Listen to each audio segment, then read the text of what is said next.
नमस्कार मित्रों, Baahubali coaching centre में आपका स्वागत है। आज हम आपको बताने वाले हैं UP triple S C PET 2021 का नॉर्मलाइजेशन के बारे में। यानी पैट में नॉर्मलाइजेशन किस प्रकार से होगा, किसका कितना नंबर बढ़ेगा, आज हम ये बिल्कुल क्लियर कर देंगे।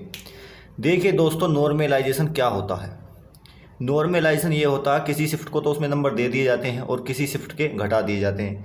यानी अगर जो कठिन शिफ्ट है उसके नंबर बढ़ा दिए जाते हैं और जो इजी शिफ्ट है उसके नंबर घटा दिए जाते हैं। इस तरीके से वैसे ये डिपेंड करता है कि एग्ज़ाम कितने दिन तक चलता है। अगर कोई एग्ज़ाम 1 महीने तक चलता है तो ज़्यादा नॉर्मलाइजेशन का फ़ायदा देखने को मिलता है, ज़्यादा नॉर्मलाइजेशन का नुकसान भी देखने को मिलता है। लेकिन ये पेपर सिर्फ 1 दिन हुआ, पहली शिफ्ट और दूसरी शिफ्ट। अगर मैं बात करूँ नॉर्मलाइजेशन में कौन सी शिफ्ट को फ़ायदा होगा, तो देखिए पहली जो शिफ्ट थी उसमें अगर मैं देखूं तो पहली शिफ्ट में एक ग्राफ कठिन था और करंट अफेयर कठिन था। अगर मैं दूसरी शिफ्ट की बात करूं तो उसमें 4 ग्राफ हल्के थे और उसमें जीके कठिन थी। तो अगर मैं कहीं ना कहीं देखूं तो दोनों शिफ्टों में कोई ज़्यादा बड़ा अंतर नहीं है। अगर देखा जाए तो पहली शिफ्ट और दूसरी शिफ्ट दोनों ही समान हैं, यानी कोई सी भी शिफ्ट को हम कठिन नहीं कह सकते।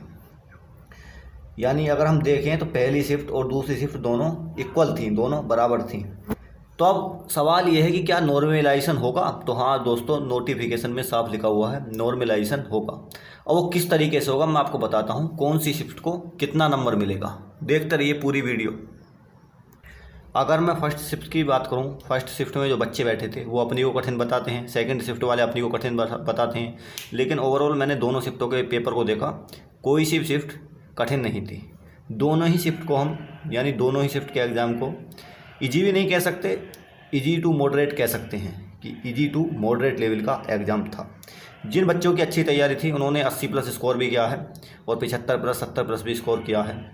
ऐसा नहीं है किसी का 80+ स्कोर नहीं है, बहुत बच्चों के हैं स्कोर। देखिए जिनकी तैयारी नहीं थी वो उनके नंबर कम हैं, और वो बच्चे क्या हैं, वो एक अफवाह फैला रहे हैं कि पेपर कैंसिल होगा। ऐसा कुछ नहीं है, पेपर कैंसिल नहीं होगा। अब मैं आपको बता देता हूँ कि कौन सी शिफ्ट में कितने नंबर बढ़ेंगे। तो अगर मैं बात करता हूँ शिफ्ट 1 की, तो भाई देखिए ध्यान से, जो पहली शिफ्ट में बच्चे बैठे थे उनको कुछ भी अंदाज़ा नहीं था कि पेपर कैसा आएगा। ठीक, पहली शिफ्ट वाले बच्चों ने पेपर दिया, उसके बाद दूसरी शिफ्ट स्टार्ट हुई।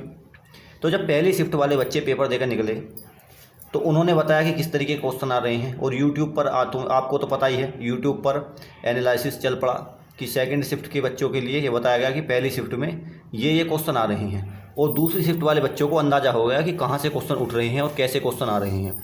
तो एक तो नॉर्मलाइजेशन पर इस बात का फ़र्क पड़ता है। अगर मैं एक लाइन में आपको आंसर दूँ तो आंसर ये है, शिफ्ट 1 का नॉर्मलाइजेशन होगा, शिफ्ट 2 का नॉर्मलाइजेशन नहीं होगा। यानी अगर मैं देखूँ तो शिफ्ट 2 के नंबर नहीं बढ़ेंगे, शिफ्ट 1 के ही नंबर बढ़ेंगे।